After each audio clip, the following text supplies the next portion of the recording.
नमस्कार, स्वागत है आपका सी न्यूज भारत में। मैं हूं आपके साथ ज्योति श्रीवास्तव। गोलीकांड को लेकर मुकेश नायक का बड़ा बयान सामने आया है। उन्होंने कहा कि विजयपुर में चुनाव हारते देख भाजपा ने आदिवासियों पर अंधाधुंध गोलियां चलाई और जिस अपराधी की बात भाजपा कर रही है वह नहीं पकड़ा गया। उसको भाजपा का खुला संरक्षण है। वो खुला घूम रहा है और बूथों पर जाकर लोगों को धमकियां दे रहा है और निर्वाचन अधिकारी भी लंबे समय से हैं। बता दें कि वहां के बीएलओ भी भाजपा का खुला समर्थन कर रहे हैं। कांग्रेस कार्यकर्ताओं से अनुरोध है कि वह बिना डरे अपना कार्य करें और मतदाताओं से भी अनुरोध है कि वह भी खुलकर वोटिंग करें ताकि भाजपा सरकार को पता चले कि उनकी तानाशाही नहीं चल सकती। मैं जनता से अपील करना चाहता हूं कि आप कांग्रेस के हित में वोट करें। साथ ही वीडी शर्मा से कहना चाहता हूं कि जो खुला घूम रहा उस पर कार्यवाही करें। उसको गिरफ्तार क्यों नहीं किया गया? दिखने लगता है तो आप लोग इस तरीके के वीडियो वायरल करने लगते हैं। आप लोगों ने आदिवासी महिलाओं के साथ छल किया, आप लोगों ने जो षड्यंत्र किया, जो योजना से उनको लाभ हो रहा था वो बंद कराई थी आपने 15 महीने की सरकार। देखिए, मैं इतने दिन से वीडी शर्मा के स्टेटमेंट्स को देख रहा हूं। उनके 4-5 रटे रटाए सेंटेंस हैं, आपने भी देखे होंगे। एक तो षड्यंत्र हो रहा है, प्रदेश को बदनाम किया जा रहा है और इनके पास कुछ नहीं है बोलने के लिए, आदि आदि इतने ही शब्द और सेंटेंस वो बोलते हैं। इससे ज़्यादा वो बोलना जानते नहीं हैं। वो कह रहे हैं कि बंटी गिरफ्तार हो गया, तो बता दें जो गिरफ्तार हुआ उसका नाम क्या है, बता दें, उसको कैमरे के सामने ले आए, वही अपना नाम बता दे, गलतफहमी दूर हो जाएगी। खुद असत्य कथन कर रहे हैं और दूसरे पे आरोप लगा रहे हैं। मैं पूरे वीडियोस, पूरे फोटोग्राफ्स, पूरे वायलेंस की पूरी कहानी आपके ब्रॉडकास्ट में, आपके टेलीफोन पे डाल रहा हूँ। मैं माननीय वीडी शर्मा के भी टेलीफोन पे डाल रहा हूँ कि वो स्वयं देख लें कि जो वो कह रहे हैं वो कितना असत्य कथन कर रहे हैं। हम लोग, जो हमारा धर्म है कि हम शिकायतें करें, निर्वाचन आयोग होते इसलिए है कि वो रूल जो कंडक्ट है उसको इम्प्लीमेंटेशन पर वो ध्यान दें। तो हम लोग तो जाकर उन्हें बता देते हैं कि भाई ये साफ साफ दिख रहा है कि इनजस्टिस हो रहा है। एक सेशन का ज़माना था, सेशन जैसे निर्वाचन आयोग के अध्यक्ष हुआ करते थे और ये कांग्रेस के ज़माने में हो सकता है कि वो चिंता नहीं करते थे कि उनका फैसला किस सरकार के खिलाफ जा रहा है। अनियमितता करने में लोग डरते थे। आज निर्वाचन आयोग का डर अधिकारियों को बिल्कुल नहीं रहा। उन्हें पता है कि निर्वाचन आयोग, हम चाहे जो मनमानी करें, निर्वाचन आयोग को कुछ नहीं सुनना है। अगर सुनना होता तो जब हम लोग जाकर ज्ञापन दे रहे हैं कि 4 दिन पहले अधिसूचना जारी होने के अपनी डिप्टी सेक्रेटरी को कलेक्टर बना दिया, आप इसको हटवाइए वहाँ से। ये साफ साफ दिख रहा है कि टारगेटेड पोस्टिंग है, तब भी निर्वाचन आयोग सुनने को तैयार नहीं है।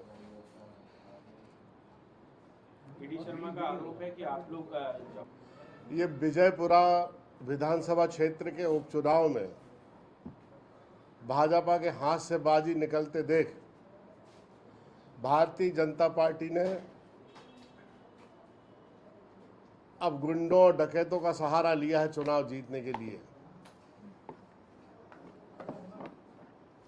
विजयपुर में ढोडर थाना क्षेत्र के धनाचया गांव में जिस तरह से अंधाधुंध गोलियां चलाई गईं, लोगों को गोलियां लगीं, लोग घायल हुए, आदिवासियों से उनकी पर्चियां छीनी जा रही हैं ताकि वो मतदान ना कर सकें। अब बीजेपी इस पर आ गई है विजयपुरा चुनाव में कि वो आदिवासी वहां वोट न डाल पाएं, क्योंकि आदिवासी अगर वोट डाल देंगे तो बीजेपी की चुनाव जीतने की संभावना धूमिल हो जाएगी।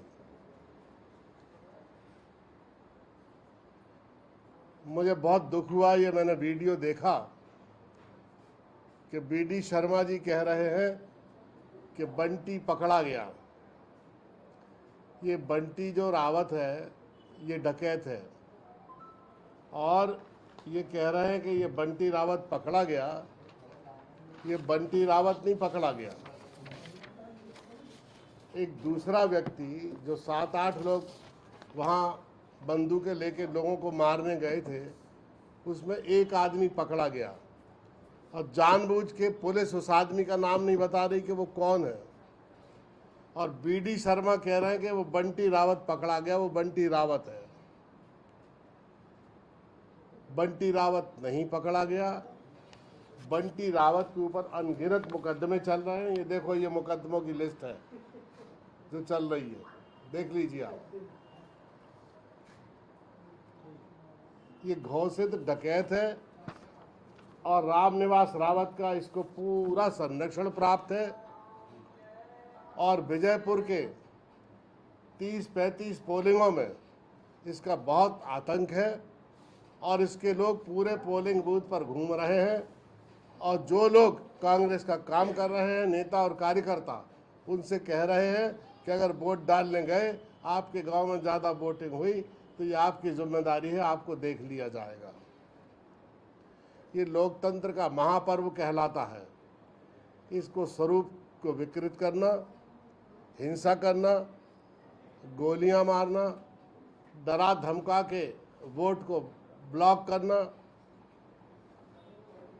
अत्यंत ये दुख का विषय है। एक तरफ तो भारतीय जनता पार्टी प्रशासन का जम के दुरुपयोग कर रही है। आप देखिए कि रामनिवास रावत जब मंत्री थे तो जो उनका डिप्टी सेक्रेटरी था, अधिसूचना जारी होने के 4 दिन पहले अपने वन विभाग के डिप्टी सेक्रेटरी को वो कलेक्टर बनाकर अपने क्षेत्र में ले गए। एक टारगेटेड पोस्टिंग थी कि हम इनको कलेक्टर बनाकर अपने क्षेत्र में ले जाएं और चुनाव में जिस तरह से हम निर्वाचन प्रक्रिया को चाहते हैं उस तरह से निर्वाचन प्रक्रिया को प्रभावित करें। बुधनी में और विजयपुर में, दोनों विधानसभा क्षेत्रों में जो निर्वाचन आयोग की नियम संचालन और जो प्रक्रिया है उसकी धज्जियां उड़ाई जा रही हैं। बुधनी में दिनेश सिंह नाम के एक व्यक्ति हैं जो निर्वाचन अधिकारी हैं। वो 17 साल से बुधनी में है।